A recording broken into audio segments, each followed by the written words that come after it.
This is ninth grade literature, and I'm making this video to summarize what we read today in class. We started at scene 2, and this may be overlapping some of the things we did on Thursday, but at least one class started at scene 2.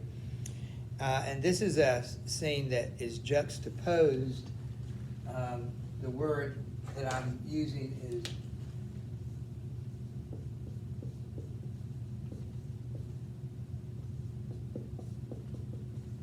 the word juxtapose, which comes from that word is juxtaposition. That means a putting side by side, or literally one on top of the other. And Shakespeare's style is to put scenes back to back that contrast each other in some way. So the previous scene, scene 2 of Act 3, was the courageous scene of Henry V's speech, once more into the breach, dear friends, once more.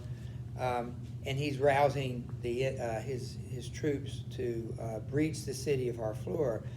And so the last thing he says is cry for Harry, England, and St. George. Well, scene 2, where we start today, is a scene that features Nym, Bardolph, Pistol, and the boy.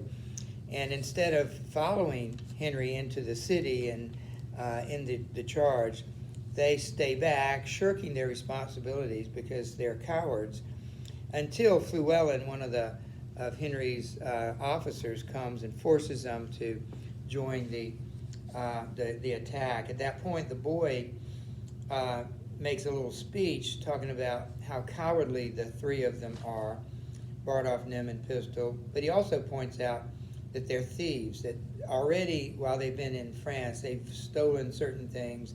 And what they do is they steal from the French and they sell back to the British soldiers. And so what we'll find out later is that Henry has specifically prohibited that behavior at the risk of hanging. So there's going to be some conflict later in the book when he discovers that Bardolph, Nym, and Pistol, Bardolph and Nym rather, are stealing, and he's going to have to decide whether to hang them or not. They were his friends at one point. At this point, we meet Gower, Fluellen, Jamie, and McMorris, the officers of Henry, and each one represents a different country. Although they're all in and around the country of England, they're also separate countries. For instance, Fluellen is Welsh, which is in the southern part of the island of Britain. Gower is English, Jamie is Scotch, and McMorris is Irish.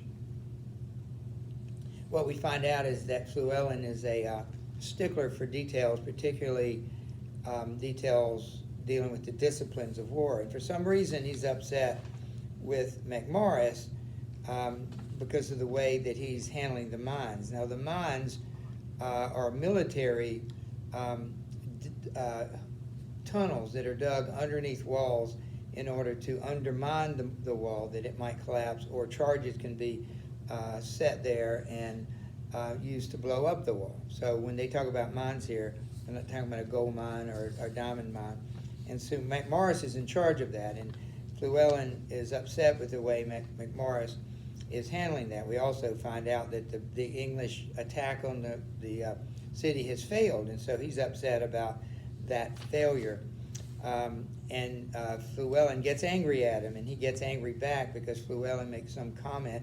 He thinks he's going to make a comment about the fact he's Irish, and there is this national tension between the Welsh and the British and the Scots and the Irish. It all goes to show that it was a miracle that Henry V was able to cobble together an army that contained such kind of disputing nationalities, but they were all willing to fight for Henry.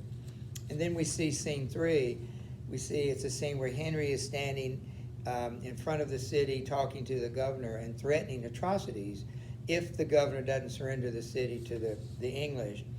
And he picks on 3 very vulnerable populations: the old people, the babies, and the women. And he threatens that if he doesn't surrender and they have to fight their way in, that Henry will not stop his troops from violating the women, killing the old people and the babies. The governor does relent and open the city because he had been given word that the Dauphin was not going to come and rescue him. So he surrenders to the king, and the king immediately orders Exeter to be in charge of the city and to fortify it, but also to be merciful. So rather than to be to commit atrocities, he's telling him to be merciful. This scene that I just mentioned juxtaposes with the next scene, which is a scene between Catherine, the daughter of French King Charles I, and her lady-in-waiting or nanny or governess, Alice. And what they do in the scene, it's entirely in French, but we read the English translation, is Catherine has asked Alice to teach her some English. And Alice herself doesn't speak English very well, but she tries to teach her different words like hand and eye and foot and fingers. And it's a comical scene because Alice doesn't speak English very well. And of course, Catherine won't either as a result. And yet, Alice compliments her because she's doing so well. And it ends with some comment that she would never say these English words about the parts of the body in public. And the key point here is that this scene is silly, it's comical, and it comes right back to a scene in which Henry, her future husband, is threatening a city with atrocities. It shows that Catherine is complete out of touch with the suffering of her own people, where she's giggling and laughing. She's just a young girl, but she will be a queen someday. Which brings us to scene 5, the last scene that most of us read today, and it's a scene showing the King of France and several French officials like the Constable, the Dauphin, Brittany, Bourbon, and I think I mentioned the Dauphin, and they're talking about the English army, and the King of France and the Constable respect the army and Henry, but the Dauphin, of course, doesn't. He thinks he's still a kid, and so they have these conversations that they do need to get ready for them, but there's nothing to worry about them. At the end of the chapter, at the end of this scene, the Constable notes that Henry's army is sick and famished, and they're outnumbered. So it doesn't look really good for the English.